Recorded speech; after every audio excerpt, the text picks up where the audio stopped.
Good morning, noon, or night, whenever and wherever you are listening to The Shift. I'm your host. My name is Doug McKenty.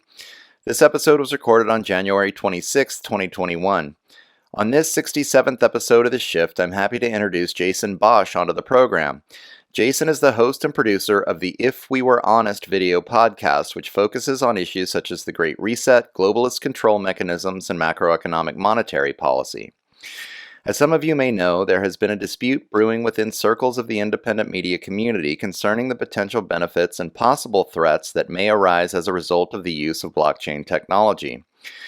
On the one hand, many notice the planned use of blockchain tech by corporatists who seek to centralize control within the government corporate complex by using such tools as a central bank digital currency to link cashless government subsidies to behaviors deemed appropriate by those at the top of the pyramid.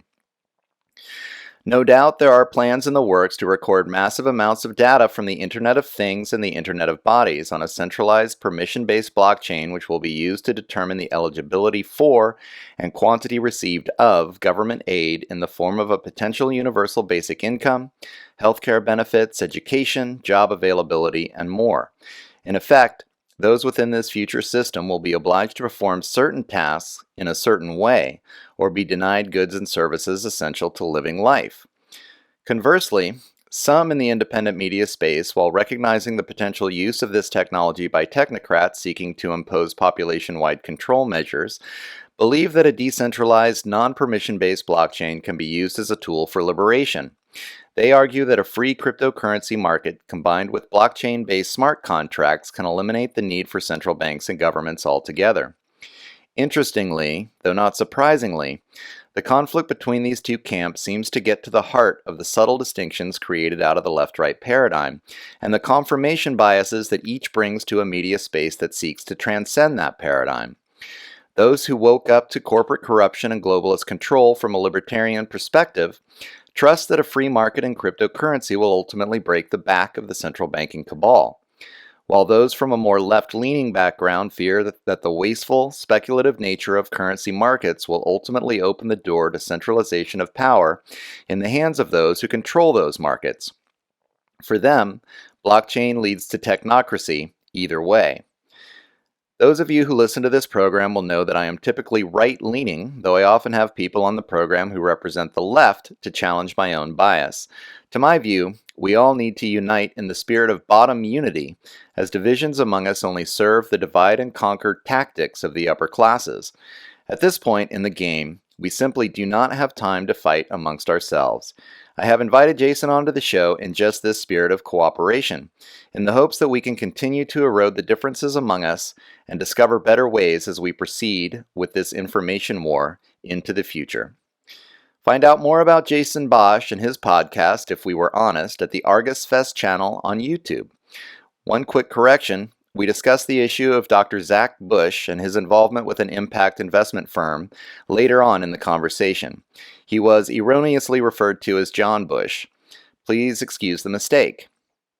As always, you can find out more about this program, The Shift with Doug McKenty, at www.theshiftnow.com, or look it up on YouTube, SoundCloud, Facebook, or your favorite podcast hosting site.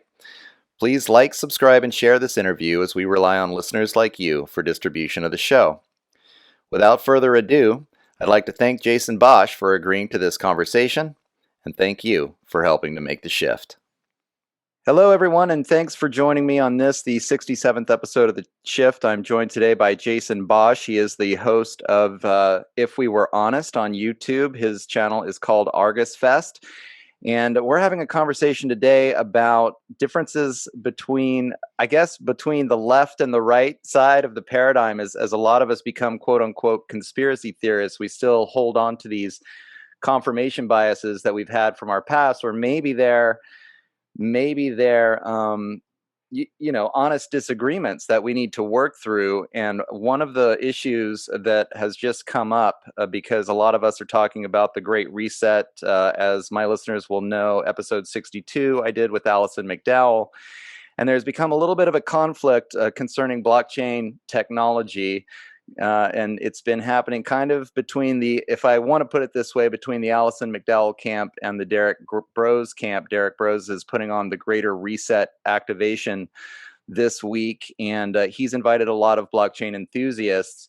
And so there's been quite the raging debate that's happening online right now between those who feel like blockchain can be used as a tool to defeat essentially the centralized banking cartel, and those who feel that blockchain technology is, by its very definition, a tool for the technocracy. And Jason and I kind of, I won't say got into it a little bit, but we were kind of describing the differences in our personal philosophies about it. I think I lean towards the Derek Bros camp, and Jason maybe finds himself more in the Alison McDowell camp. And rather than continuing to try to have a stilted communication on social media, we decided that we would just get together on this program and really have a more in-depth conversation about it, and in the hopes that we can continue to refine the differences between the left-right paradigm as we awaken or open our minds to the idea that maybe there is some sort of group or organization or just a billionaire class that has more control over all of us than we may think. We become quote unquote conspiracy theorists, but we're still going to have some of these fundamental differences. So in order to hash these out, I invited Jason on the show, and I just want to welcome him to the program. Thanks for coming on, Jason. How are you doing today? Hey, Doug. Thanks a bunch. I'm good. I just want to quick clarify, I don't really like the framing of the Derek Bros camp versus Alison McDowell Sure. camp, because I think we need to kind of get away from um, framing these things in terms of teams, like which team are you on, and just get down to actually discussing the merits of the arguments. But anyways, just that's a little qualifier. Sure. Because I don't really want to be seen in one camp or another. Like I'm in camp humanity, and however we get there is we need to have. I'm grateful for you having me on, because I think these discussions need to happen, and that's the problem is people do get set in their camps, and they're not listening to the concerns and the arguments of others. So thank you for having me. Yeah, thanks for coming on. I think we can have a really productive conversation here. In preparation for this, I was listening to some of your podcast episodes, and I especially paid attention to the one that you did with John Titus, as you were discussing kind of the overall theories of monetary policy. And I think the one thing that we do agree on, and as people, I sort of wake up into this, again, quote unquote, conspiracy theory paradigm of viewing world events.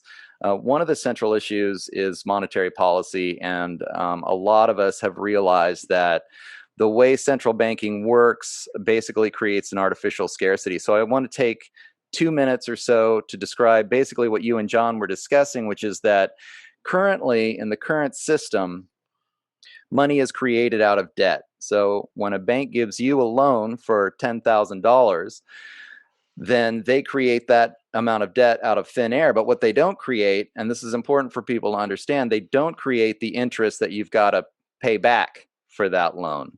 And once you wrap your mind around this, you realize that if the money supply is created by the creation of debt, but then there's not enough money in the entire money supply to pay back the debt plus the interest, then all of us that are involved in this system, this currency, this controlled centralized currency system, are in a situation where we have to compete with each other, and there have to be losers. Some percentage of the population is not going to be able to pay off the debt plus the interest, because all of us are competing with each other, and those that are winning that competition are getting more of the money, able to pay back their loans. But for those that don't win that competition, they either are homeless, go out of business, end up with no money, or they have to get another loan. And so it keeps this whole cycle of debt going. As you look into it more, I think the only way you can describe it as debt slavery. And again, this creates essentially an artificial scarcity in the money supply, so that we're all kind of stuck in this situation. Does that sound about right to you, Jason? Yeah, more or less. I mean, well, more actually, but Mm-hmm. that's a start of it for sure. I mean, I think we agree. I got water in my head. I think we agree a lot on that this is a problem. This Federal Reserve System and international banking system that's been with us has been parasitic, and and there is no there. So I come from, my background is I used to show documentaries, and media activists around, but a lot of it was more kind of left stuff. But I've always been kind of libertarian, but I'm kind of like a left libertarian because I'm an anti-capitalist libertarian, Uh-huh. if that makes sense. And I want to clarify that at some point in the show. But Yeah. um, so I'm showing documentaries about ecology, environmental issues, about war, poverty, all the different things that ail us. And I realized that, there is literally no solution to these problems within this monetary framework. And so once I understood the monetary system, I began banging my head against the wall, trying to explain to other people that were a little bit more on the liberal side of things that, hey, all these talks about climate or whatever, you can't you can't solve that problem with a monetary system that whereas the people a handful of people have the power to create it and extinguish it. It represents a debt to them, to the banks, not to each other. Hmm. And it has an interest that compounds that can never be paid back. And there's you can't solve any of these other problems without solving this problem. And there's a lot of things that need to happen, but that is I would say that's the single greatest challenge that we face in order to uh, in order to solve the problems that we're all concerned about. Yeah, I mean, I couldn't agree with you more. The number one issue in my mind right now, I think if we had a really healthy body politic that was really aware of what was going on, I mean, we can talk about creating a bigger welfare state all day long. We can talk about the fight for $15 an hour and raising the minimum wage all day long. And until we deal with Or this, taxes. yeah, exactly. Until we deal with this artificial scarcity of the currency that's imposed upon us by central banking, we're always going to have poverty. It does not matter what else we do. And there are solutions out there. There's multiple different currency options that we could try out. And actually, this is what I'm a proponent of is we should be trying all of them at once. There's no reason that we have this kind of geographic mentality that within the borders of this nation state, we all have to use this one currency. I think there should be local currencies. There should be industry currencies that are used, basically credit systems within industries. And I would advocate for the use of peer-to-peer blockchain technology as another form of creating currencies, as long as they're competing with each other, because I think then this would eliminate, well, first of all, it would eliminate the scarcity problem because there would be plenty of currency out there. If people wanted to, needed currency, they could get it. But also because the currencies would be competing against each other, no one could dominate the market and overinflate themselves, which is what we see now, especially with the US dollar as the world reserve currency. It's capable of inflating itself almost to infinity. Um, and still not lose a heck of a lot of its purchasing power, at least currently. Um, but if we have competing currency systems, then if one currency tries to inflate itself, it's simply going to lose value against the other currencies. I mean, what are your thoughts? What are your thoughts about that? I just Well, bounce yeah, back and forth. there's a lot of layers to that, Yeah. but um, that was one of the thing. I got involved with complementary currency over 10 years ago. Hmm. Actually, I helped. We tried to create a time bank here in Colorado, and unfortunately, everybody that was involved were just too spread out. So it's kind of one of those things where people I think need to be in closer proximity for it to work. But the idea of having other local complementary currencies that can be counter-cyclical to the regular economy. So when the national currency goes down, it can fill in the gaps. As a general principle, I think that's a good idea. But I also think that it's really important as we obviously things are going to change. Things are changing really, really fast. And there's going to be threats and there's also opportunities to create new systems. And since we have this opportunity, I think it's really good to not just say, oh, let's just do any all currencies and just everything's great. I think we need to first really, really understand the problem. And the issue of money is a complex one. It's not just looking, oh, it's a medium of exchange, it's a store of value, it's a tool of social control. There's a lot of different features to a monetary system and how it's designed. And there's also, I think, even beneath that, there's um, there's something that's like not tangible about it as well.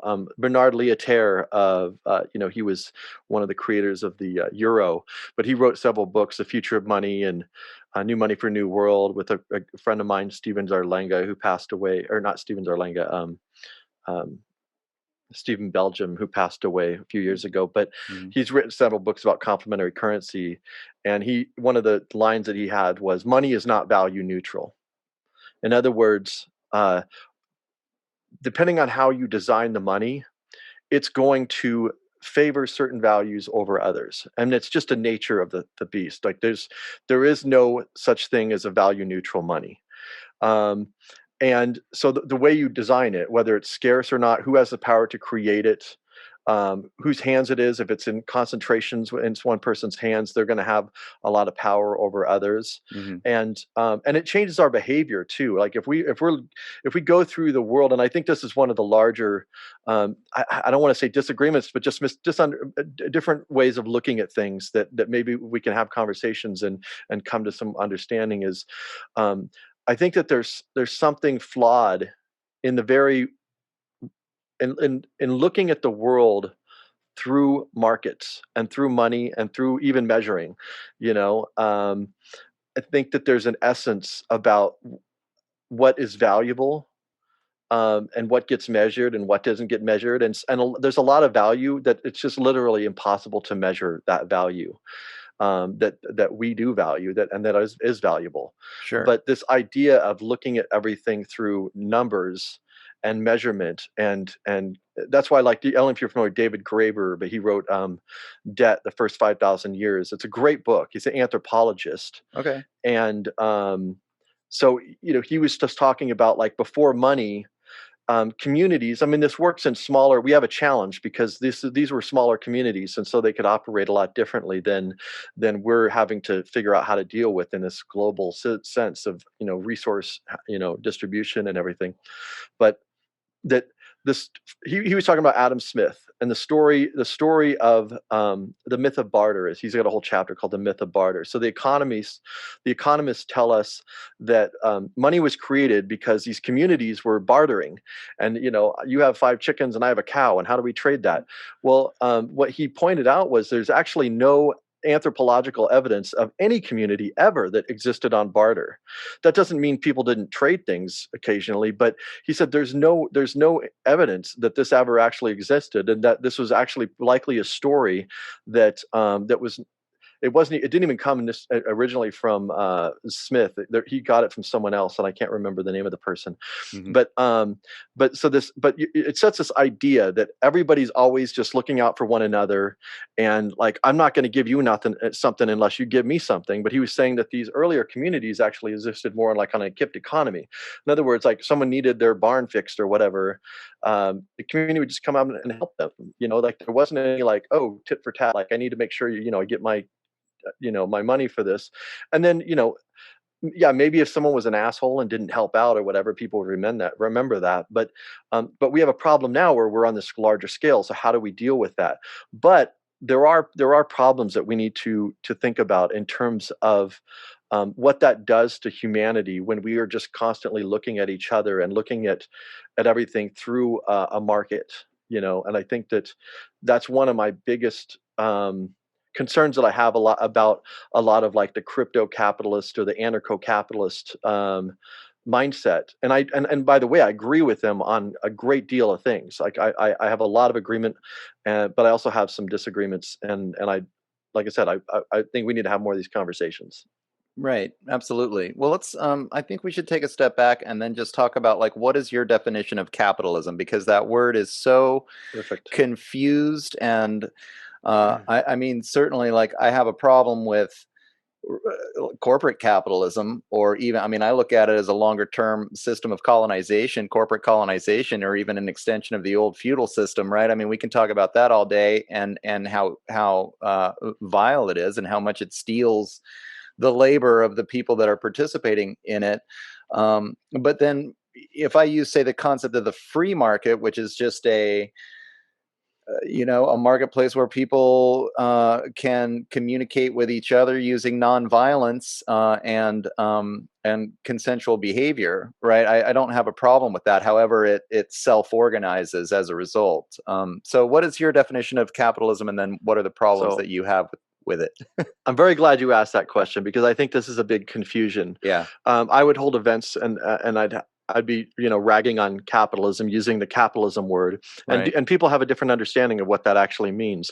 And I remember there was one event and this guy stood up and he's like, "Well, I'm a capitalist," and I'm like, "Oh, really? Like, so what? Tell me about your business or whatever." He's like, "Well, I run a business," and like he had like a hardware business or something. I can't remember.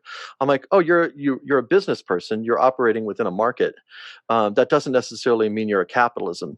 Or a capitalist. Yeah. So I want to read something from David Graeber's book, Debt: The First 5,000 Years, that actually touches on this, that has been really useful for me to help understand the difference and clarify what issues that I have with the current setup. Um, so this is from David Graeber. We're used to assuming that capitalism and markets are the same thing. But as a freight, excuse me, but as the great French historian Fernand Braudel pointed out, in many ways they could be equally well conceived as opposites.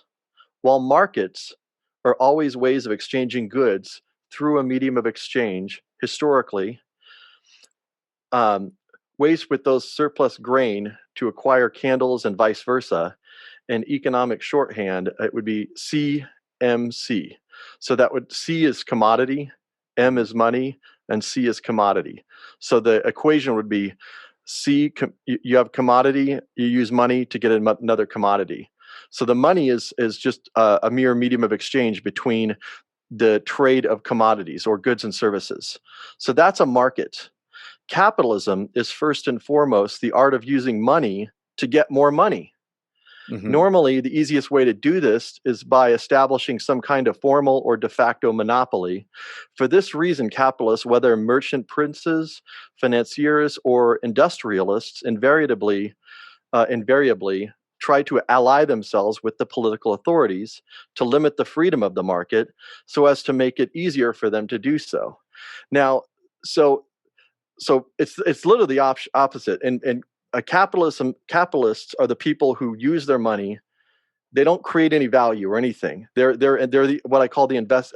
Derek kind of laughed at my talking about the investor class, but it's a real thing. And many of Yeah. us many people, even if you got a 401k, you're kind of pulled into that world. And I'm saying Well, that there's something. Let me just finish, and then we mhm, can talk about it. But go ahead. there's something fundamentally wrong about that world where the people that have capital, that use their capital to invest in order to get more capital, it's an extractive process by people who don't actually create the value. They don't invent anything, and this would be the banks. And so you have the banks and Wall Street. The financial sector in America is greater than the goods and services economy. So to me, those are the capitalists. The capitalists is Wall Street, Hmm. the banks.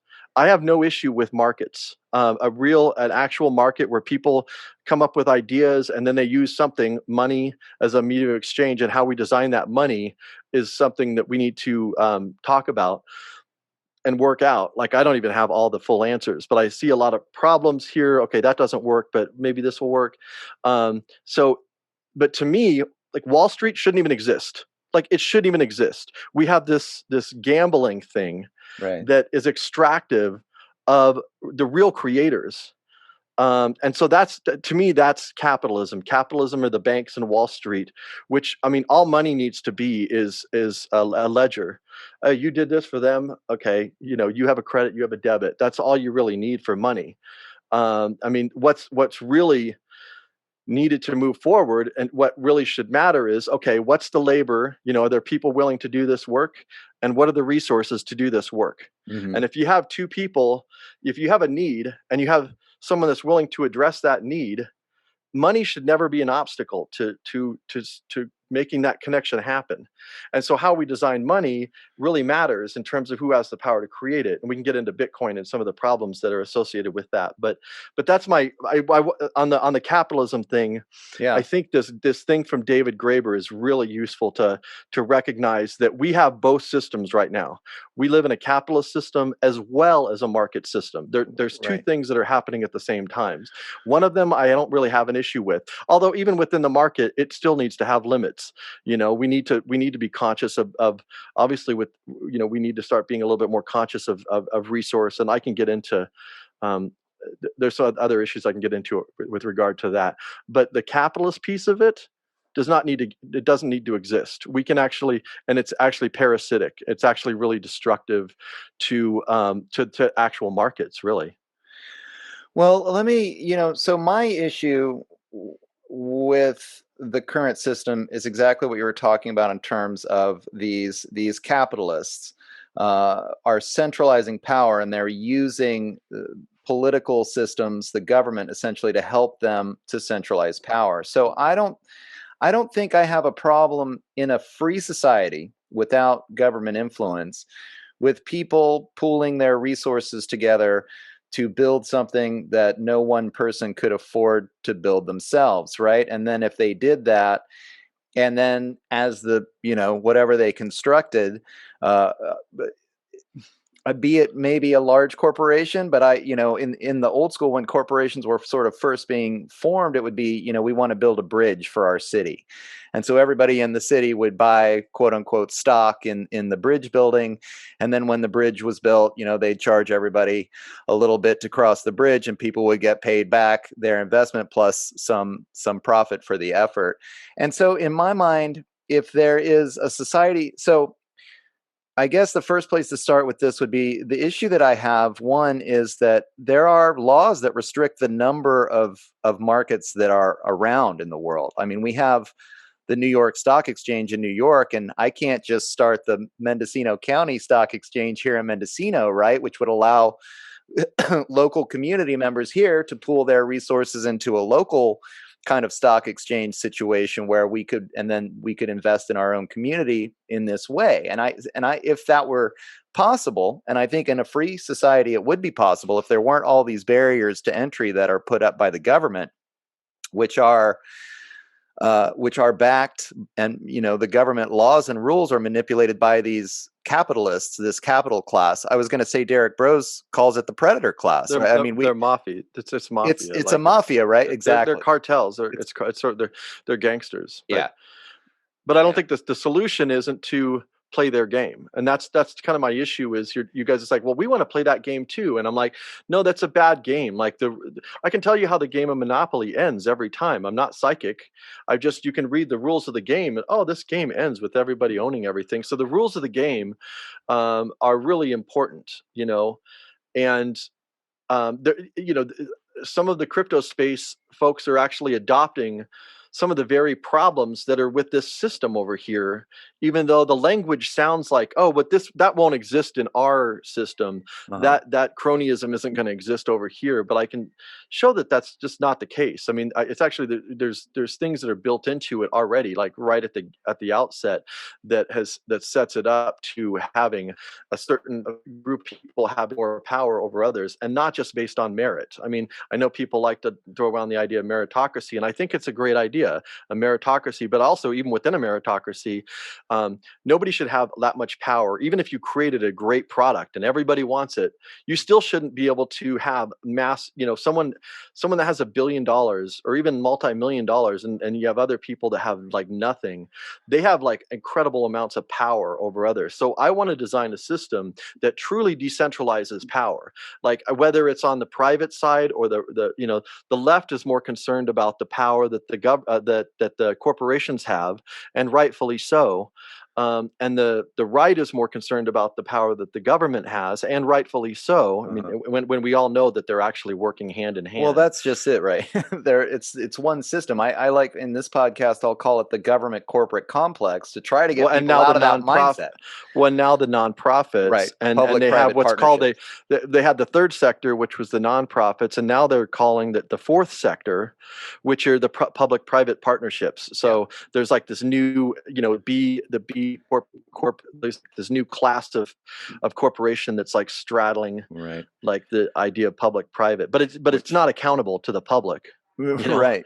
That's how they're getting around things like pesky things like the Constitution that require that hold back the power of government. Well, we're not. It's the government's not doing this. It's this public-private partnership, and they don't have to care about human rights. well, they sound like they do. Yeah, right. But they sound like they do. And they're good. They're great at marketing and making it sound like what they're doing is, for the good of all humanity. So we shouldn't be frightened about how much control they're going to have after they implement the system, right? Yeah. And that's where I'm, to a lot of people never understand where I'm coming from because they always want to put me into some category. Right. Oh, you're a leftist or whatever. Like I'm totally opposed just because I'm anti-capitalist. I'm just as much opposed to the government power as well. I actually believe in smaller government. I do believe in a commons. I do believe that there's something that all of us collectively. I know people hate that word, but like I think that there is. I do believe in the idea of a commons. That there are things that we all have. Should have. I don't even like the word ownership, but have Right. rights to access to, and that. But so I don't fall into any particular category. So it's a lot of times people are like have a hard time like figuring out where exactly I'm coming from because I, there's no historical uh, framework for them to put it into. it's a problem that I share with you as well. I mean, once you kind of break down the left-right paradigm and then you start looking at so many options, it's challenging to understand how to get them all to coalesce. And I guess this is why I tend to just fall on the side of the non-aggression principle, where if you're not attacking someone, if you're not being on the offense, if you're not, having power over someone, and everyone's working together consensually, then whatever is happening is sort of fine by me. I mean, I don't think that we can design a system. I mean, this gets into the idea of the self-organizing system, that an economy like the state of nature, like in nature, there's no one, the lion doesn't tell the water where to flow. And I think economy can work in But the if he same had the way. money and water needed money and only the lion had money, the lion could tell the water where to go. Well, I mean, so I want to talk about this because you brought it up, and this is a It this can is a build a dam. right. The lion can build a dam. Sh- He can pay sh- people to build a dam and divert the water. Sure, but this is the idea again that one person can amass, is going like this is what I get, say, from the communist camp. I mean, the typical communist argument would be that in a free market, which then they argue the strong will dominate the weak, and you'll have this capitalist system like you're talking about, this cartel system, and then eventually the cartels will duke it out, and then there's going to be like one winner at the end of it, until the whole system collapses, and then you have some kind of a communist thing. And you brought up this idea that how the game of Monopoly ends. One person owns the whole board, right? I mean, that is true in the game, but in a free society where there were multiple currencies, I mean, thousands of currencies that people could choose from. Um, do you see how would it be possible that one person could amass so much power? Even if they Well, amassed so much of one of the currencies, people could just use another one. They don't need. because what you end up is you end up with a de facto monopoly. So whatever, like right now, like everyone's on Facebook. There are other choices, and like I would rather not be on Facebook, but this is where everybody's at. Right. So like you have a dominant currency and everybody's using this currency. I have another currency. Hey guys, like okay, there's like one guy down the road that will like fix my bike with this currency. So you end up with de facto monopolies, and so it is really important. And then like, so for example with Bitcoin, like I know Well, this conversation started with Bitcoin. Did you want to say something? Well, I just I want can to come back say, to I mean, that. I think to me that's a great leap that there's going to be a de facto monopolization of the market. I mean, if there's only one guy that can fix your bike down the street, then he can charge whatever he wants. So you have some incentive to learn how to fix bikes and charge a little bit less than the guy down the street, and all of a sudden, you're making a good living. And assuming there's plenty of currency going around in the system, and the bike guy down the street can't just come over to your house and break your legs, right? Then right, how does this automatically result in a de Well, facto? I mean, you need to have even a certain number of people that are using it. So once something gets established, that's why these companies, like that's why they always like to give you free shit, like right at the beginning, because they know once they have everybody in there, they got you. You know, like sure, you're not. It's really hard to like organize and get everybody like to So if you have like currencies scattered all over the place, which by the way, I'm not against having multiple currencies.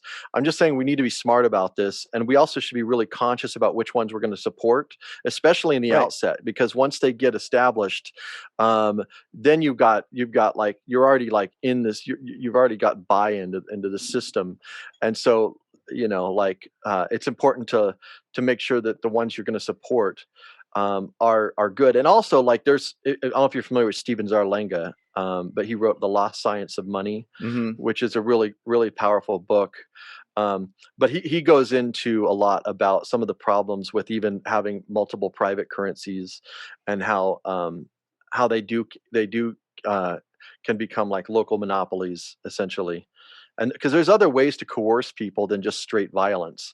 Of course, violence is always a preferred method. I don't know if it's preferred. I mean, I think they would rather do it other ways. But there's other ways to get people to coerce people into sure. using A something. lot of psychological manipulation, like you're talking about, giving free stuff, getting people hooked.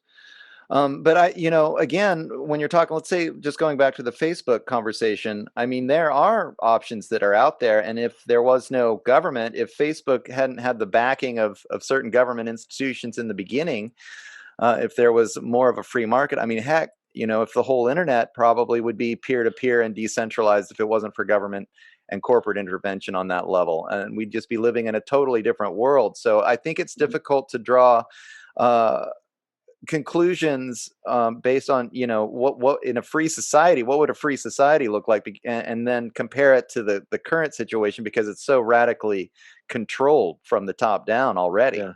Well, I'm in agreement with you with the problems with the current system. I mean, Yeah, there's no doubt. I mean, these corporations and these institutions, they're cartels, and they work hand in glove with the government and the military and even the intelligence agencies. yeah, You know, absolutely. there's and now the foundations and nonprofits. I mean, I don't view them as separate entities. I just see them as different branches of something that's whole. Right, So, but I mean, the discussion we had about Bitcoin specifically was, um, you have right from the outset, they designed a system where the people who get to create money are the miners. right, um and first of all, that's a problem right there, because you need to have like a fast computer, and now we have like these huge computer farms where like companies are amassing all this wealth, Bitcoin wealth, which is not real wealth, it's all fake anyways. But they're amassing all these Bitcoins. So right there, right at the outset, you have a certain class of people that have power over other people. So then everybody has to go to them and say, "Hey, I'll do work for you. Would you?" Or they can say, "I'm going to give out grants." But again, it's giving them the decision-making power over everybody else. The other well, problem that I had with it, or have with it, is that it can be purchased. They can be purchased with Federal Reserve notes. Well, we know the Federal Reserve can create as much money as it wants, as other central banks, and mhm, so right there, they can inflate it and crash it. Like, it's already built into the system that they can manipulate it all day long. And then the other thing is, it's got a commodity value. And one of the things I took away from Stephen Zarlenga that I totally agree with is that money should never have a commodity value. And I know this, like, the gold bug people won't like to hear this. We had a right. Great Depression under the gold standard, by the way. But Well, also for reasons of corporate control of the gold market, and the Federal Reserve's we don't even know how manipulations at the much time. gold there is in the world, and we don't need to be Right. mining more gold anyways. Like, the Earth doesn't need more mining. All right. Um, we can get into the problems ecologically with the the economic system, both the monetary and the market-based system, there are some serious problems within those frameworks from an ecological standpoint. And so that Mhm. people look to the World Economic Forum and the Great Reset, like, oh, they're actually talking about addressing this. Of course, they don't give a shit about the ecology. I mean, they're building data centers. And if you know Corey Morningstar, if you're watching the interview I did with her, she was Mhm. talking about how like the amount of energy production it's going to take for these data centers Sure. is just immense. So, but anyways, I lost my train of thought. Oh, Stephen Zarlinga. So Mhm. he said money cannot have a commodity value, because if you have a commodity value that's speculated on, the value of your money will fluctuate. And you don't want your value of your money. You don't want your money. Oh, like, how much money do I have today? Let me look online and see. You want your money to be, to be, it's a set standard. So if you have a thing, it's a boom and bust sort of mentality. And again, that's the capitalist Wall Street mindset that we need to come up with a new system. And by the way, I'm not saying I have the answer, but I Right. do see problems within these different systems, including the government. You know, even people that want just the government to create all the money. There's problems there that we need to figure out. That I don't have the answer to, but that's why having these conversations is good. But the idea that money is a creation of law. Um, Historically, I mean, I know in theory people say we can just voluntarily set up these monetaries, and that has happened, but generally speaking, um, if your money has a commodity value, I'm switching subjects here, but I went off track there. But if your money has a commodity value, then it perverts its use and role as a medium of exchange, because you don't want your money to be worth $100 today and zero Well, tomorrow. I mean, this is the thing, though. I mean, you're talking about money fluctuates in value, but money, money again. I mean, we've kind of alluded to this already, but money itself really doesn't have any value. Its only value is the medium of exchange, and so it gets pegged to something else, and it gets Well, that's not compared. true. So its Like with value is Bitcoin, only I in mean, comparison. but that's not true. Like, I mean, all money should be as a measurement. Like, it's just all you need is some accounting, and that's all you need. It's like Right. measuring the things people are doing for one another. But um but if people start to make up money out of thin air, like when the gold guys, started offering script, which is basically how cash got started, and then they right, discovered, right. well, I can offer 10 times as much script as Yeah, I of have course. gold. So if you're the guy in charge of the ledger and you start cheating, then there should be maybe another. I mean, if there's another commodity or dozens of other or not another currency or dozens of other currencies that people can choose from, then the value of your currency is only has that value in relation to the other currencies, and there is an exchange and a fluctuation that happens, and so you have to stay honest and virtuous, or else your commodity Well, you will don't if crash. you're if nobody accepts these other currencies. And so Well, that's the problem that we get into even within a voluntary so let's say Bitcoin becomes the dominant thing, like people start using, which I don't like see that happening, but I do think that it seems to be the thing that a lot of people are that want to get out of this system are leaning towards. And I'm just saying that, well, actually, if we're going to get out of the system, let's actually get into something that's actually going to that doesn't have uh, the seeds of its own destruction built right into its very design, well, which see, Bitcoin does I, absolutely. I kind of, I mean, I just where I'm differing with you, like you bring up the fact that, well, the miners automatically have this kind of monopoly on the wealth creation, and that gives them the power as they're creating the currency. I don't. What I perceive is happening is that Bitcoin, essentially because it was the first, is going to be the standard, the general standard by which all the other currencies are compared to, and that's all it's going to be. I don't think people are going to spend it very much. I think people are maybe hold it long term as a kind of a Well, and that's retirement because it has investment. a speculative. It's trying to do two things, and I think that you can't. These two things are in competition with one another. On one hand, it's wanting to be a medium of exchange.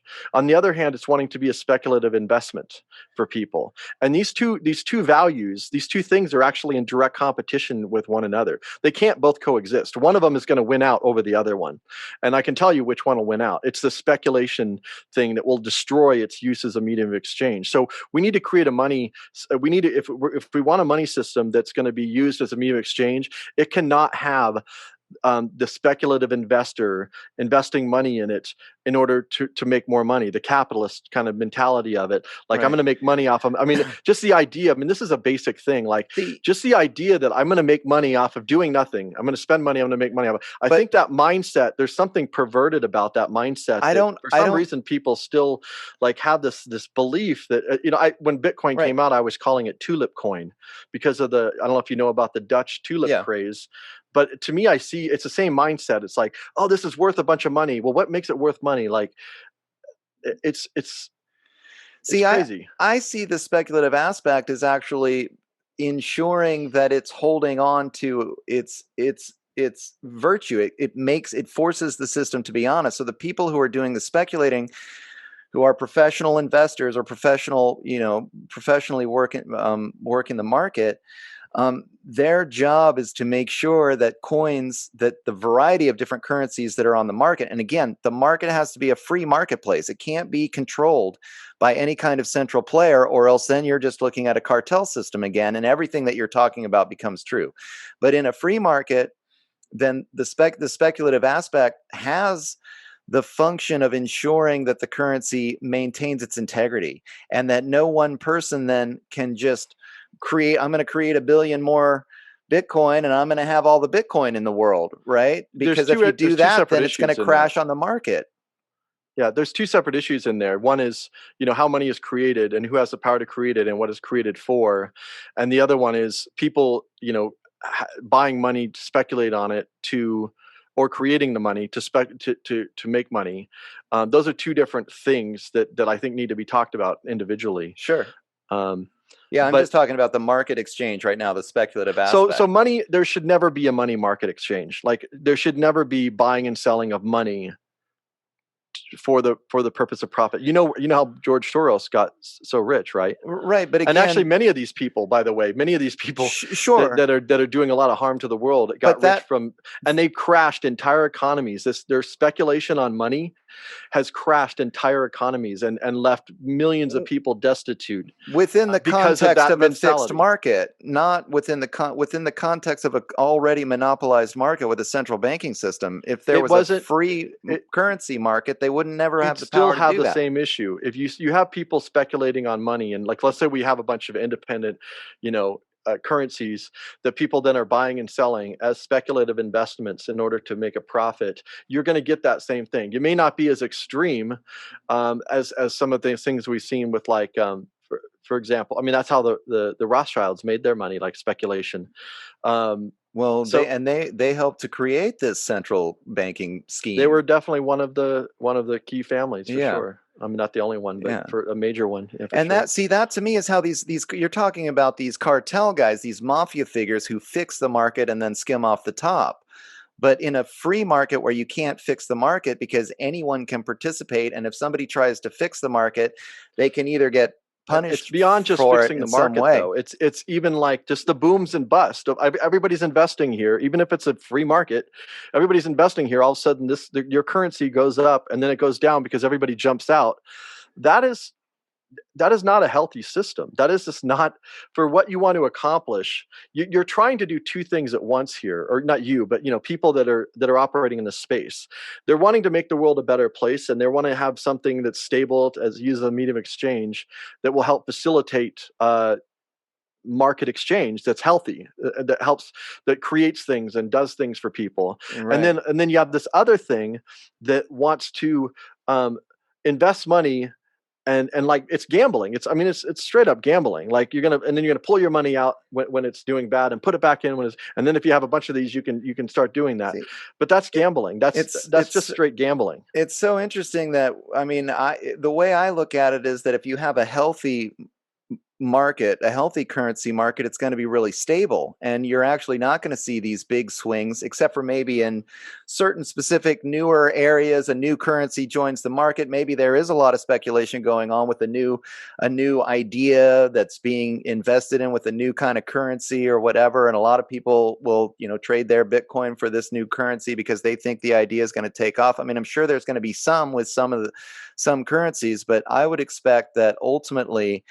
like the Bitcoin or some of these will become very, very stable investments and not have these boom and bust cycles over time if the market is allowed to remain a free market. It's not cartelized or centralized in any way.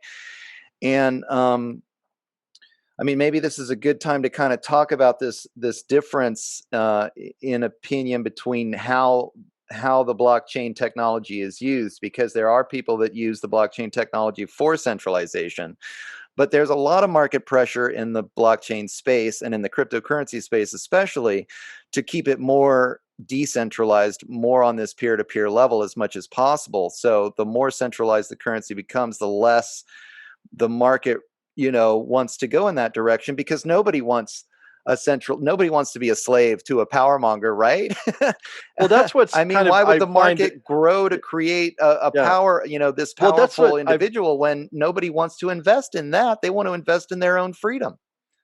Yeah, so this is what's really kind of perplexing to me about this whole thing is um, that so many people within the crypto space, the things that they believe in, the thing that they're doing doesn't actually get them to where they want to go. A lot of Uh, so, but I'm involved with like Ethereum and different spaces that I've interacted with a lot of people in those spaces, and it's kind of like it's a mixed bag. You have like young idealist people that want to do the right thing, and then you have like venture capitalists, sure. and I actually I want to harness that the idealists, the people that want to make the world a better place, um, and to have this conversation about the problems. And there are inherent problems with the design of Bitcoin. Now, I'm not opposed to actually ever using anything as any kind of crypto as a medium of exchange. Right. Um, I'm not like just no cryptocurrency ever. Hmm. I think there can be used, and even Bitcoin can be used. I think Bitcoin will probably be used by some people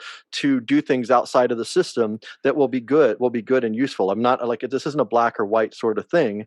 I mean, even Federal Reserve notes like are used for good, like even though it's a Sure. bad system. But I can't get over the fact that with Bitcoin, the initial creation of the money, like some local tomato farmer from Mexico or whatever doesn't have a computer. He can't create Bitcoin money, but he brings value to this world. So now he has to go um, submit his value to these other people that have already just right as the money creation. They already have a lot of value, or Well, well, whether they bought into it with Federal Reserve notes or they created it through the mining process. It's already right at its genesis. Created a disparity in power, well, like I right want to off the bat. I want to address this issue too, though, because the person who's mining the bitcoins needs tomatoes, so he's going to trade some Bitcoin for his tomatoes. I He mean, doesn't need that many the tomatoes. I tomato mean, value. you've got, let's say you've got like, millions of dollars in Bitcoin that you mined. You all of a sudden will have like massive amounts of power over everybody else. Like, yeah, sure. There's a handful of people right now. You could go. There's rich people that need stuff that I can go. Hey, I'll make a video for you or whatever. But I still come back to the power distribution problem, and Well, I whatever mean, system we design should right at its beginning address this issue of how do we distribute power see, equitably and correctly. I mean, I guess that's the thing, Jason, is that the difference maybe that I'm talking about is that I can't, we're not going to design a system that everybody's going to want to use, right? I mean, we can design a system that we like, and then you and I can trade with that. But in a free society, right? Some people are going to trade on a currency market. I mean, I think they just are. I don't see Well, how you're going to stop them you can from doing avoid that. that by creating a system that through the way that If they choose, you can right? design a currency that doesn't allow for that. That would there's one of the stories in The Lost Science of Money by Steven Zarlenga. And hopefully it's not distracting. I'm looking at my computer, even though my camera is up No, it's here. So fine. It's hopefully, fine. Yeah. but one of the stories he tells is one of the emperors or kings or whatever. I can't remember which one. I need to revisit it. But he had created the money out of this iron, and he actually he made the iron very brittle. And so they would trade these pieces of iron, but they would break really easily because he didn't want the money to actually have a commodity value, because he knew that if it has a commodity value, it will start to be traded as an investment or be used for other purposes.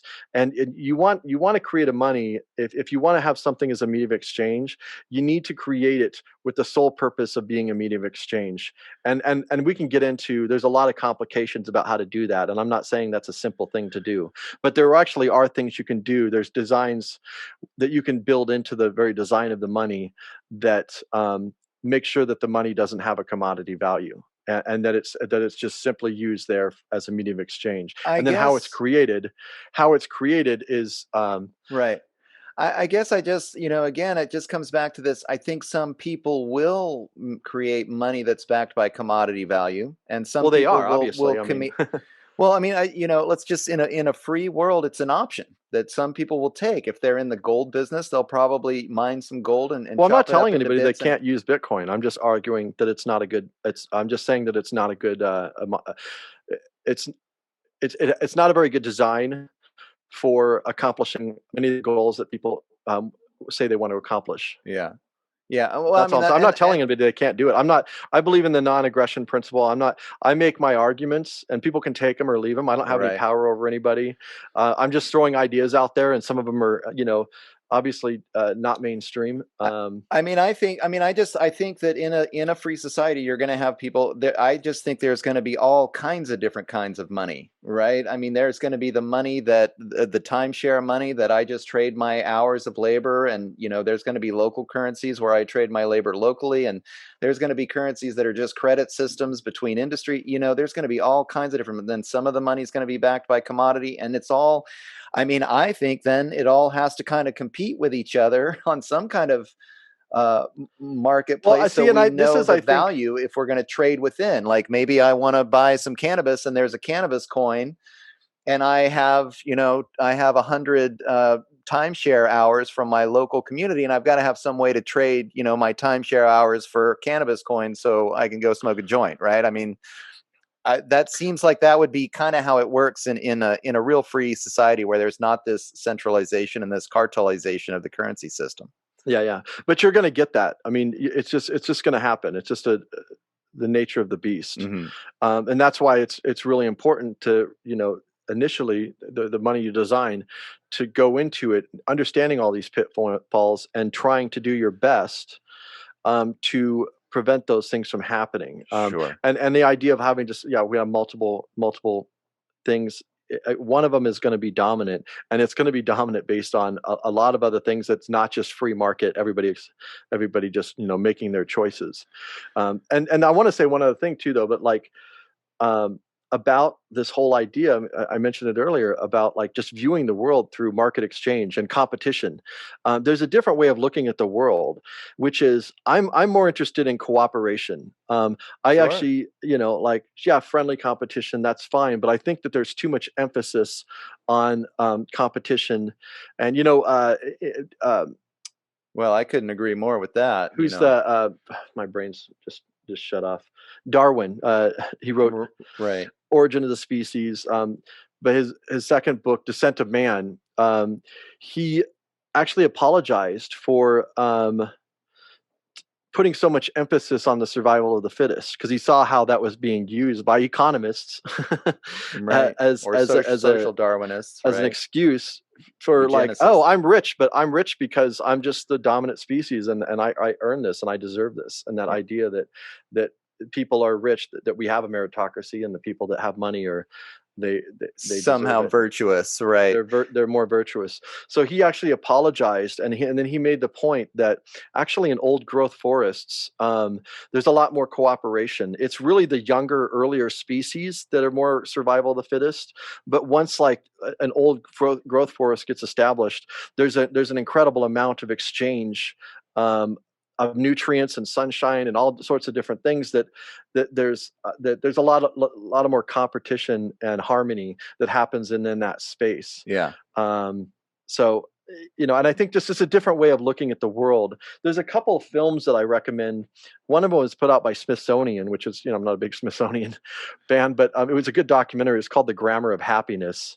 And it was a missionary that went down into, I can't remember the tribe, but some tribe down, I think, in Brazil. And he was going to go there and convert them to Christianity, but he also was an anthropologist, so he was studying them.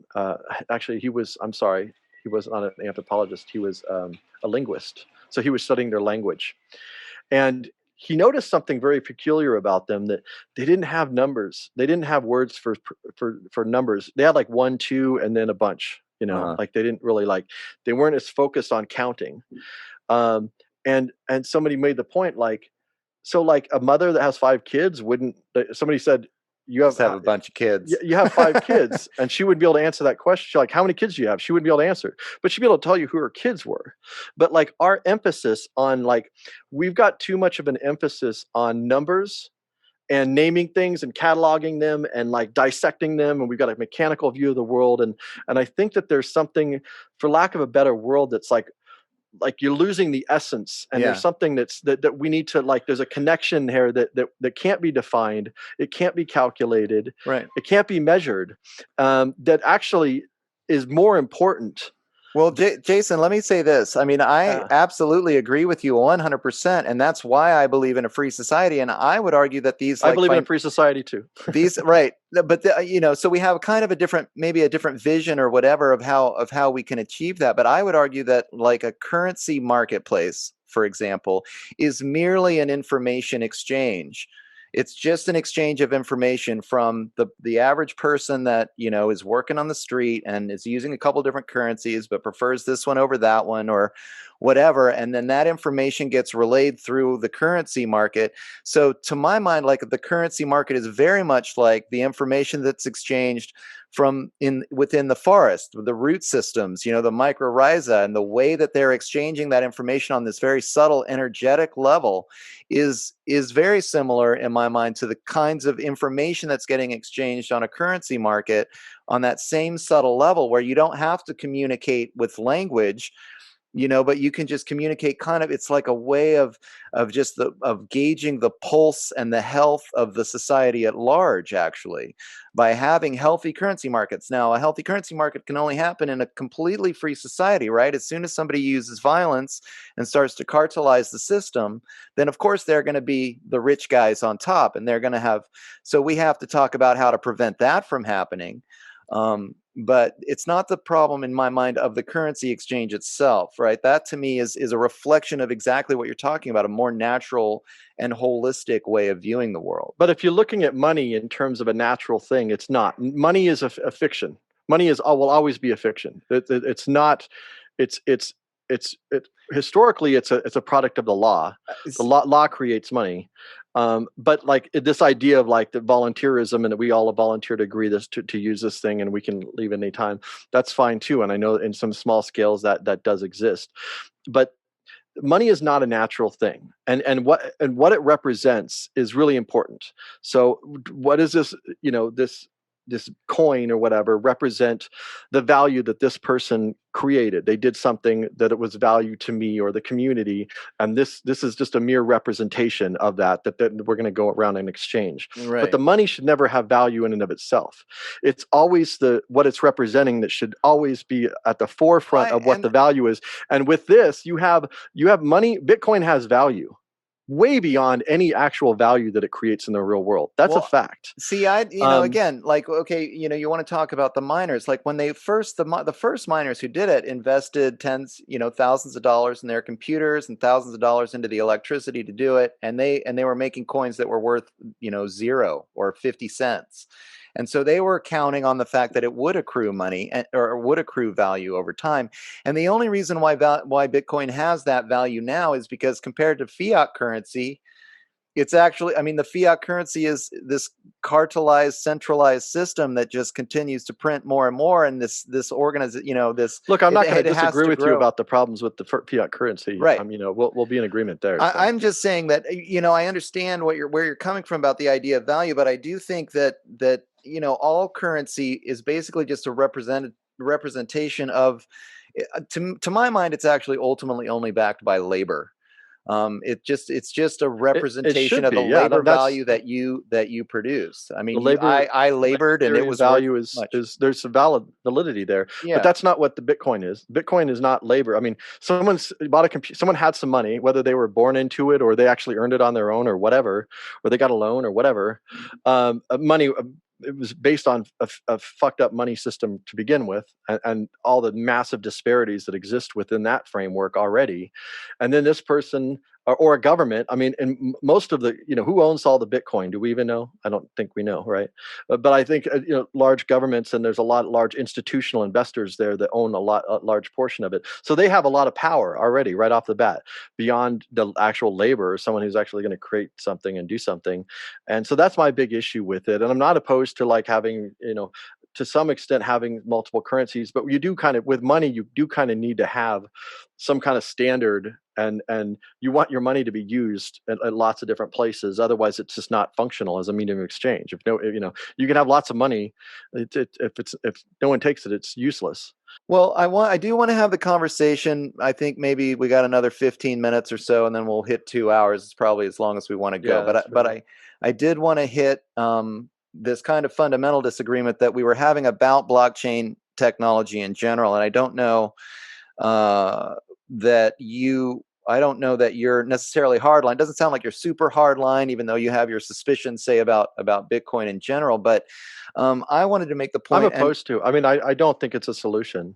sure, Go ahead, though. fair enough. But I just wanted to have a conversation about the difference between the decentralized blockchains and the centralized ones, because I think that was kind of a fundamental misunderstanding, say, between the Derek Broses and the Allison McDowells, if you will, where Allison is clearly doing all Again, I this don't like research.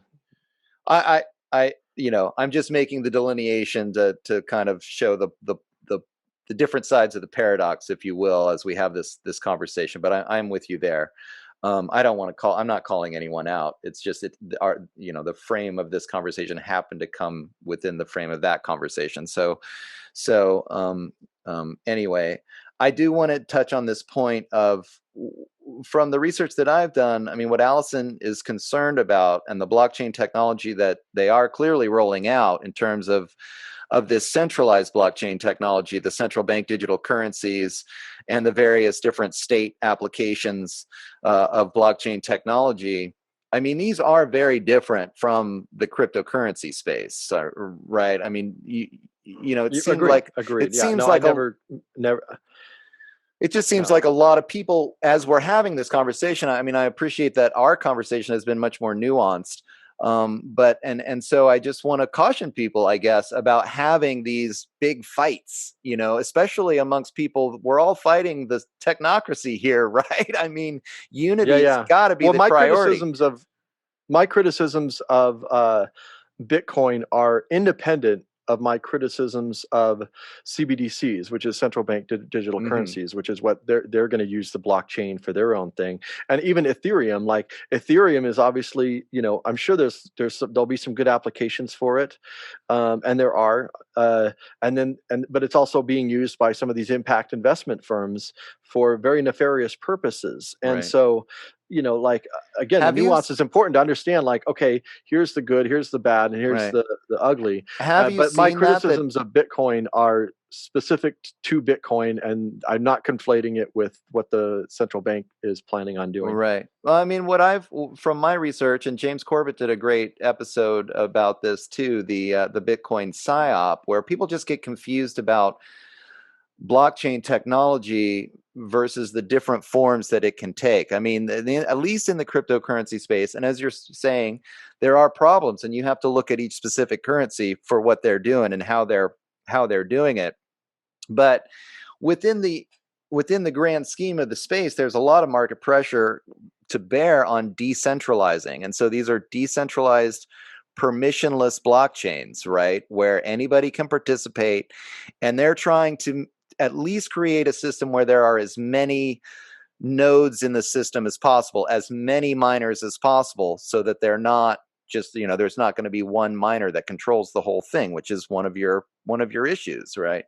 And so, But it's not one miner. There definitely is a massive concentration of wealth and power already within that system before it's even being used as a medium exchange. In fact, it's not even being used all that much as the actual medium exchange. From what I understand, it's mostly a speculative investment for the most part right now. But I know that there are exchanges that are happening, but in Right. terms of volume, it doesn't seem very high in terms of how much actual coinage there is. No, I mean, I hear you. And You there's a know, scalability problem that's happening because it takes a long time to pay for something in Bitcoin because they have to, it takes a lot of computing power well, to that's a cut the separate Bitcoin issue, up but and make yeah, the blockchain happen. And for so sure. Well, sometimes the and I know scalability that, problem makes it more dangerous, right? It makes it easier for people to kind of skim off the top. Or like I know I was doing research into this Lightning network, which Jack Dorsey is investing in, who that's a red flag for yeah, me. there are already and Joseph Gonzalez, he goes by Bantam Joe on Uh-huh. Facebook, but he's actually really good because he's been looking at this, and he was into Bitcoin and understood how there are these intermediaries that are entering the picture that are actually stripping away the peer-to-peer, the direct peer-to-peer relationship. Well, and that's exactly what we have to watch out for, right? I mean, anyone, I think, anyone in the crypto space, if it doesn't continue to remain peer to peer, if it starts to centralize, then, I mean, and a lot of people now I wish we had a peer to peer internet. So there was a lot less centralization of the internet and there was no Google, Yeah, yeah. you The know? internet was the hope of the internet was so great, and now Yeah. we're starting to see that it's becoming a centralized uh, system for control and manipulation. Right. And that was, I mean, that was something that was done by, I think Allison does the research and Whitney Webb to some extent where, there, and she always talks about I haven't read it yet, but the surveillance, the Levine book, Yes, Surveillance, Surveillance Valley. Surveillance Valley. I mean, right, there's a lot of intelligence community involvement in the building of the centralized internet to make sure that we didn't have a peer-to-peer, we didn't have this decentralized free system. But, again, just to reiterate, so there is, to educate, maybe. I mean, to my mind, I don't want to use a cryptocurrency that's centralized. I want to use a cryptocurrency that is totally peer-to-peer and has as many nodes and as many individual miners as possible, so that we don't see the kind of confluence of power that you're concerned about. And I would just hope that over time, the market pressure is going to tend towards the currencies that are more decentralized and away from the ones that are more centralized. And then we do see the flip side of this, these central bank digital currencies and a lot of these other currencies that state governments are thinking about, these blockchain technologies that are inextricably woven into the fabric of technology, of technocracy, as Alison McDowell points out. These are centralized, clearly centralized blockchain ledgers. I mean, it's a totally different thing. I mean, it sounds to me like some people are concerned that if they start using Bitcoin, then all of their data and the Internet of Things is going to get sucked into the Bitcoin, and everybody who uses their Bitcoin is going to know everything about them in the future. And I mean, yes, that's the intent of these central bank digital currencies. You get your UBI only if we give you permission and you give us permission to acquire all of your data. But and we'll give you this digital wallet that you can use for use the central bank digital currency off of. But this is a different system of blockchain technology. This is a centralized system, and yeah, the technocrats are very hip to this one. But the cryptocurrency space is different. Not that it doesn't have its problems, but I think in the market of cryptocurrency, there's a lot of pressure again to ensure that it remains as peer to peer as possible and as decentralized as possible. Whereas the technocrats love it. For the more centralized, the better for them. Well, I consider a lot of the people that are within that space to be allies. And even though Uh-huh. if I have disagreements with them about this or that, or specific uses of this specific not uses, but the design, like a Bitcoin, for example. But I don't totally dismiss the idea of ever using any cryptocurrency for anything. Right. I'm not like a hardliner against. I'm just saying like this particular one has some glaring design problems built right into it. Sure. I want to do. Can I do one more quote from Philip Goodchild? Yeah, sure. Um, Again, like it's interesting to think about money as we move forward in these spaces and trying to figure out like what's going to work or not. We can't just think about money in terms of the technical side, the design of it. We have to think about it in other terms as well. So this is a quote: "Money is that which is of most social value. It is the precondition for the realization of all other ends. All other ends must be suspended until sufficient money is obtained for their realization. Money thus posits itself as the supreme being, the focus of attention and desire, the principle for the realization for capital projects. Money posits itself as God, the principle of all creation. And I think that's just like a really interesting way of putting that, of like the idea that whether it's money or property, you want this, but you have to have this thing. Like it becomes an intermediary, and it can be Hmm. useful if it's designed well. It can actually help facilitate and overcome a lot of the challenges, especially with larger projects. And like you said, but Right. again, we need to stay at the root of what actually really matters. And a lot of my discussions, I don't know how many of my talks my interviews I've done, but one of my big things is recognizing what's real and what matters, what the real value is, and what's the fiction and what's the representation. So I Sure. see property, money, law, contracts. These are fictions, and they can be useful fictions. They can Right. help us to do stuff. But at the end of the day, what really matters is the real, which is you and I, human beings, community, our ecology, the environment, the future generations, and that's the real thing. So we have a real world, and now we have these fictions that are actually taking over the real world in a literal sense. I don't view a computer as a real thing. I think it's a really amazing interface with incredible representations, but it's not real. It's a Right. ghost. And when we start seeing it as a real thing, and they say, like, even the World Economic Forum, that you're not going to be able to differentiate Right. I the mean, artificial from the real. And I you're going to think, be inside the virtual world. You're going to have a virtual twin that's yeah, inside. Yeah, it's which crazy is the way they're talking ever about it. manipulable. They can manipulate you Yeah, all day long, absolutely. and it should scare the shit out of people. I don't want to scare people, but this should scare the shit out of you. You know, But realizing, just remembering what's real and what matters right. is life. And we have these systems that are anti-life, and money in many ways, and property can and are be very anti-life. And Right. so that's just kind of my Well, and look at the my direction take that it's, on I it. mean, ultimately transhumanism, right? I mean, these people aren't, it's not, they worship the technology like you're talking about. I mean, that to me is a problem. To me, Mhm. there can be a balance between these two. If I'll talk about them as the antipodes, the opposites of a paradox, right? I mean, the human, the organic on the one end, and the technological on the other end. And reality has got to be somewhere using a balance of the two. That the technology is a tool, but if you forget your humanity while you're using it, then what's the point of the tool? I mean, Yeah. if you lose your freedom and just become a machine, what's the point? I mean, what have you done? That's a tragedy right there. You don't want to go there.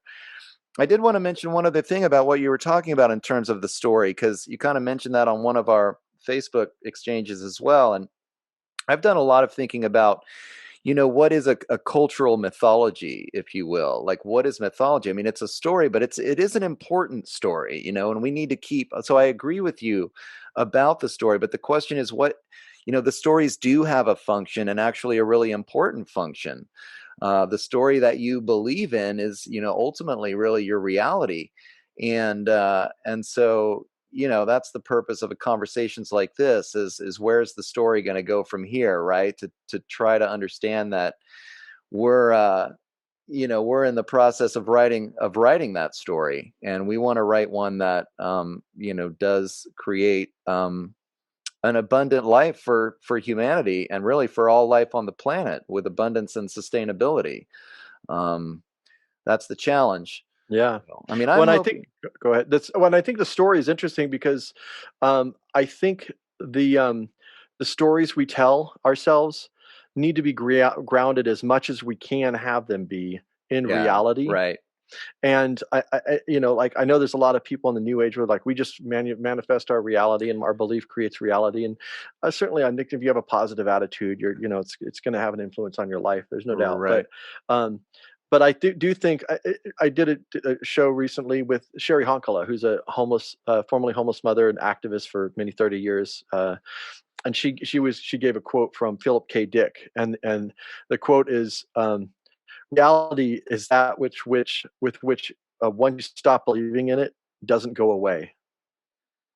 And I think Right. that like whatever systems that we create, because when you have resources and you have money, you can live pretty sheltered from the real world, like, so to speak. Like, I think about Bill Gates or some of these people, like they have no idea. Like they look at this, like outside, like they don't understand actually what it's like to be to live in poverty, or how most of the world actually lives. Right. And you can, or even like Lucian, or some of these people that are like doing the promoting like impact investments and stuff to help the world. And it sounds really nice, but you can tell they live a very sheltered world. They don't really understand the reality of people's lives, that live in poverty. And so Yeah. I think that our beliefs, as much as and I have a privilege compared to most people in the world. I mean, I don't have money or anything, but compared to most people in the world, I live pretty good.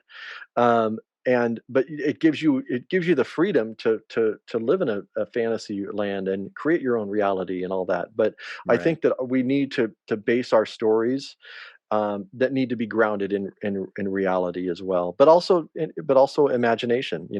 Like the reality today does not need to be the reality tomorrow. And we need to look at in its ugly face, Hmm. but we also need to have the ability to imagine another reality and to work to create that other reality. Well, that sounds good, Jason. Thanks for coming All on the right. show. It's probably a good Yeah. Thanks place for to having wrap this it up. conversation.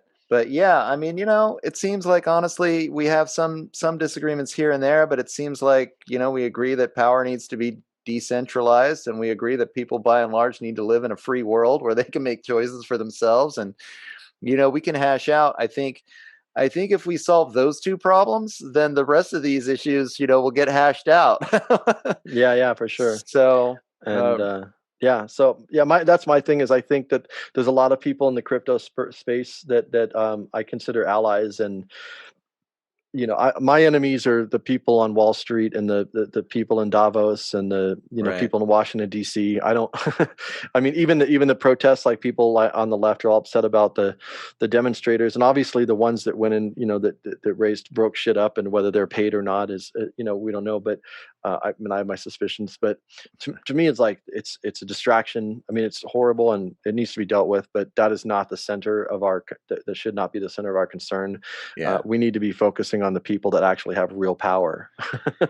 I think that's how you can really tell that the whole system is corrupt, because there are so many good ideas out there, like all the stuff we've been talking about tonight, especially when it comes to monetary policy. There are so many smart people that actually make almost no money writing these crazy books about monetary theory, and they have so many great ideas about how to expand, abundance and wealth and happiness for everybody on the planet. It'd be easy to figure out how to make people, maybe not everybody could be rich, but people shouldn't be worried about where their next meal is going to come from or whether they can pay their rent. I mean, we just shouldn't have those stressors. And the ideas are out there; they're just available. And But there's plenty of land and resources to right, there's accommodate plenty. that.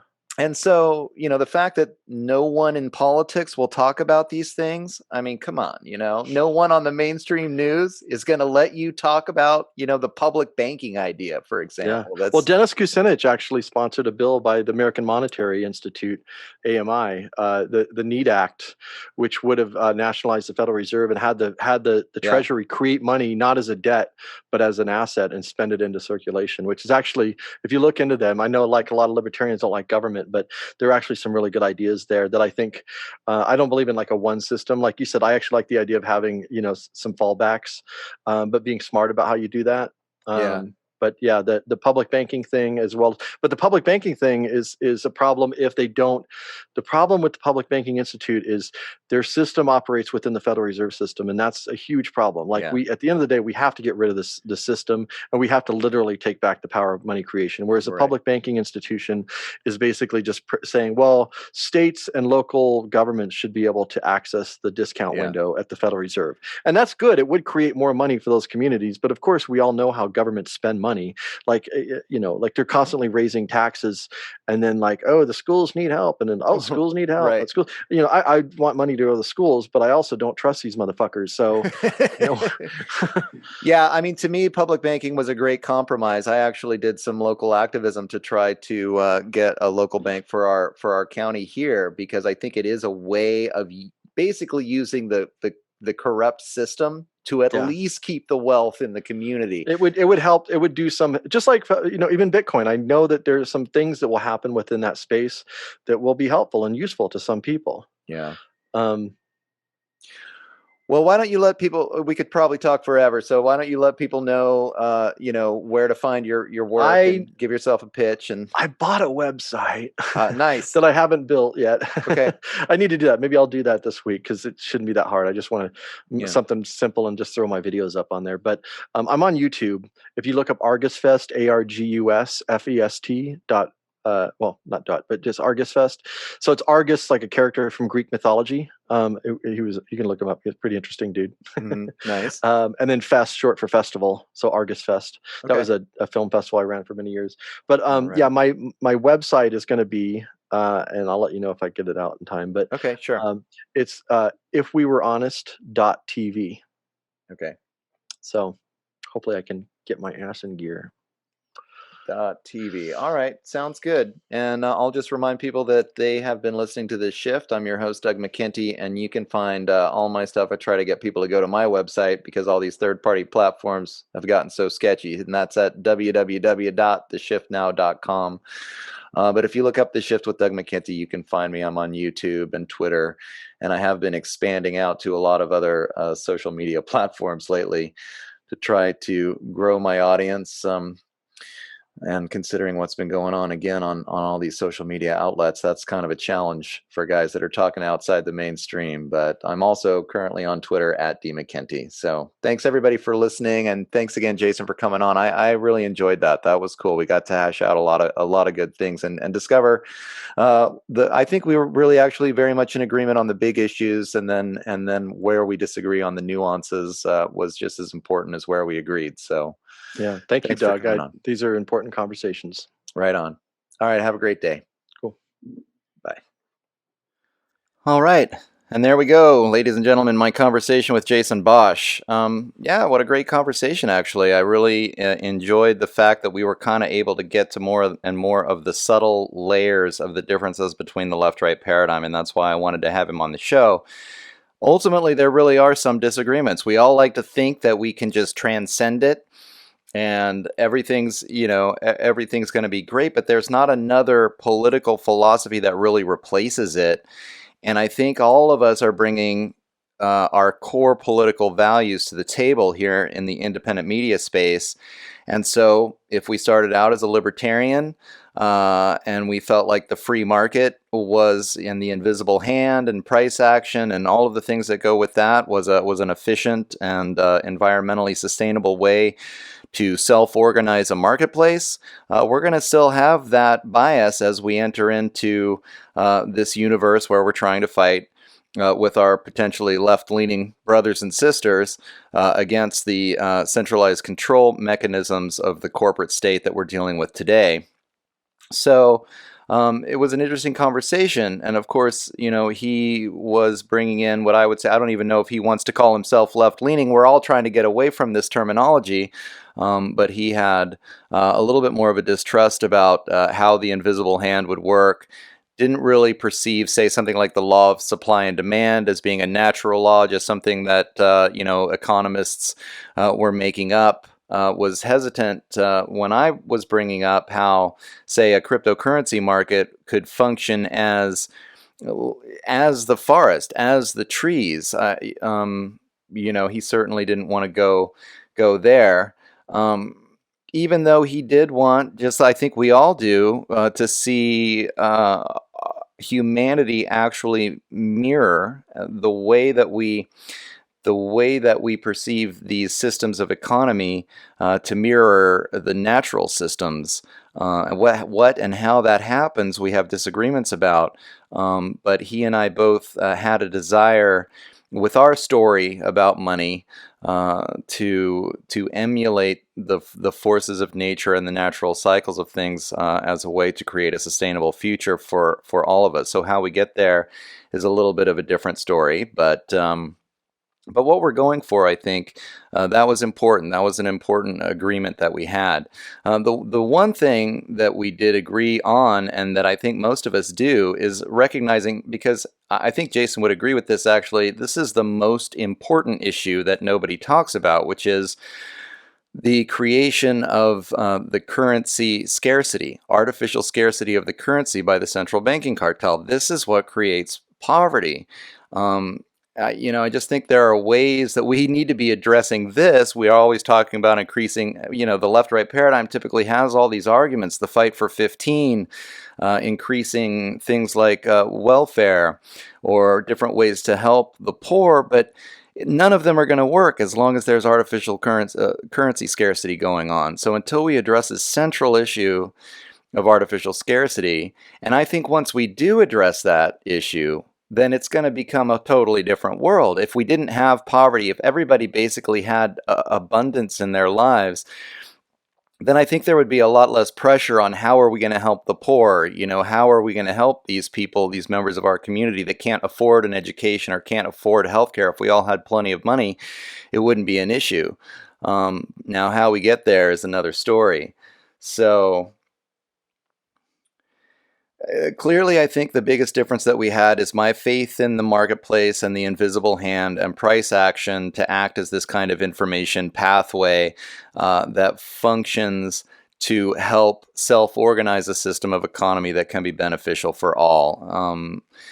Jason was going back to, hey, look, if you have, say, a free cryptocurrency market, the people who are mining the currency are always going to have more of it. They're going to have more centralized control. And the people that run the markets are going to be, they're going to have a leg up in everything else that everybody else does. Now, I think that in a free society, we would have multiple marketplaces, multiple currencies, constantly competing against each other. And if any one got too powerful, then the market pressure would actually come to bear and create a more decentralized system. And maybe that's just actually the fundamental disagreement. I think he feels as if in this kind of free society where people are choosing to use the marketplace in this way, that the natural market forces are going to be to centralize power into the hands of the few. And I don't know, I don't think I changed his mind on that issue. I think if we pursued policy changes on what we do agree about in terms of the central banking cartel and getting rid of that and eliminating the artificial scarcity that we're dealing with now, probably the world would be such a better place that these other differences would kind of fall away. So again, just falling back on what we did agree about more. And the other thing that happened in the midst of the conversation was, because my issue with these more left-leaning people, and I've spent some time in debates with anarcho-communists, right, going to the extremes of the left-right paradigm in order to get to the heart of the differences and what's really going on. And to my mind, anyway, from my point of view, the quote-unquote anarcho-capitalists are essentially fine with people who want to be anarcho-communists. They're totally fine to live on a commune or workers' cooperatives and all of these things as a subset of living in a free society based on the non-aggression principle. The anarcho-communists really seem to have almost some anger, and I'm overgeneralizing, but I felt a lot of anger against, say, people that would work for a wage when that to them was slavery, and people who would trade on these commodity exchanges because that's a form of centralizing capital. Or someone who would rent a space to live because then the landlord becomes like a feudal lord or a king and they're participating in this feudal system. And I guess my point to that had always been, well, how are you going to stop people from doing this? If they want to do that, are you going to use violence to stop them from behaving in this way? To me, at the end of the day, it actually came to a lifestyle decision. Some people want to live in a more sort of competitive environment and work for a wage and don't mind renting and maybe saving money, and depending on how the property system works, right? buying a house or utilizing a property rights system to protect their house and the property around their house. And if people do choose to do this, are you going to actually use violence against them to prevent them and then force them to live in the commune? And I actually don't think that in the real world, in a free society, that would happen. I think a certain percentage of people would live in communes and live that way, and a certain percentage of people would live in a more of a quote unquote capitalistic kind of way, and that we would all actually be able to get along just fine. And it wouldn't really have to affect, anyone. No one's leeching off anyone. Everyone's living how they prefer based on their personal lifestyle decisions. So I don't see it as a conflict. And so when I kind of brought this up with Jason, he actually told me, well, I'm not telling anybody what to do. I'm just warning people that if you participate in this cryptocurrency market, you're likely to get screwed, or you're likely to help some speculator you become more powerful than you and then have control over more people than any one person should. And so I appreciated that. And frankly, once he said that, I was like, well, we don't, everything else is theory after that. As long as we're willing to live in a world where we respect each other's individual choices and don't use violence except for in self-defense, good to go. So that was a great part of the conversation, I think. And I think that notion can go a long way towards bridging the gap between left and right. If we can all agree that some people choose to live differently, and as long as they're not hurting us, or they're not stealing our resources, they're not polluting the property that we depend on for our livelihoods, they're not if another person is not encroaching upon your lifestyle in some kind of offensive way and violent way, then we shouldn't have a problem with each other. There's no need to force anyone to live like you think they should live, right? We can live in a free world and we can all get along. And then I guess, well, one thing that was interesting is we talked a little bit about the mythology and the story behind what money is, because ultimately, I think everything is just a story. I've spent a lot of time contemplating, like, what is mythology? What is story? I've gotten to the place where now I think while science is a very useful tool, it's actually very much a story and a mythology that our culture holds. Unfortunately, I think a lot of people feel like science is actually a kind of a supremacist methodology, and that they believe that it's better than other stories from other cultures. But having said that, I still think that there's a lot of mythology intertwined into what science is, though it is a useful tool in terms of breaking down and rebuilding natural resources into technologies that we can use. So I'm certainly not going to argue against that. But the overall concept of the story, and then again going back to that idea of the state of nature, the idea where I felt like these marketplaces, these self-organizing systems, were actually more matriarchal in nature, more reflective of the state of nature and the way nature works, and not patriarchal in nature or competitive. And that seemed to be more the way that Jason was leaning, that these kinds of free markets, certainly these currency marketplaces, were more dog-eat-dog competitive in nature, which might be thought of as more patriarchal. So there's a difference, but a kind of a more subtle difference that we were getting at there that I really appreciated. And then finally, I thought it was interesting because I really thought our whole conversation was going to focus on cryptocurrencies here, as that was sort of this debate that had been set up online between how blockchain technology is going to be used by technocracy, and whether or not the blockchain technology as a tool could also be used for liberation. And we kind of got to it actually at the end, but we had all this other stuff we had to get through, all this monetary theory and just overall ideas about how a free market works before we could even talk about that. So we discussed it a little bit towards the end, but I still overall think the conversation was excellent in terms of what it did to kind of continue to refine our notion of the left-right paradigm, and understanding of each other and our differences of opinions, and still finding a lot of common ground. So really appreciated the conversation with Jason. Well, I want to thank Jason for coming on. I urge everyone to check out his podcast, If We Were Honest, and it is on YouTube at the Argus Fest channel. So go there and check it out. He's got a lot of good interviews actually with Alison McDowell.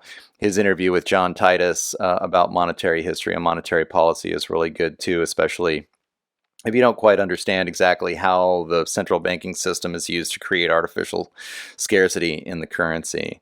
So I urge everyone to go check out his stuff. And I will just let you know that you've been listening to The Shift. I'm your host, Doug McKenty. Thanks everyone for making it to the end here. You can find out more about The Shift at www.theshiftnow.com. Sign up for the newsletter and think about subscribing to the show. Guys got to eat, so I'd appreciate it. $6 a month, and you get the long form interviews, access to the members forum. And you can communicate a little more directly with me about who you want to have on the show, and the direction that the show is going to be going in the future. So appreciate it if anyone feels like doing that. You can also find The Shift with Doug McKenty on YouTube or Facebook. I'm on now Float and Minds and Gab and a variety of others. I just started on brand new Tube. Starting to kind of grow away from just Facebook and YouTube and discover other options for social media distribution. And if you do like what you're hearing, please think about sharing this yourself, because more and more, certainly with the shadow banning and the censorship, I'm relying on listeners like yourselves to get the word out. So thanks again for checking this out. Next week will be Patrick Wood. That's a great conversation. He has been doing a lot of work on technocracy, but what we're going to focus on specifically is the history and the work that he did with historian Anthony Sutton concerning how Wall Street actually helped fund the Bolshevik Revolution, helped fund the rise of Hitler. And so this story that we've all been told about how capitalists despise and fight against communists is actually not true. It turns out that capitalists have been using a variety of forms of government, including communism, for a long, long time, I think, in order to pursue this ultimate goal of technocracy, which they're taking to the next level now with the Great Reset. So thanks again, everybody, for listening. Really appreciate it, and we'll see you again soon. Take care.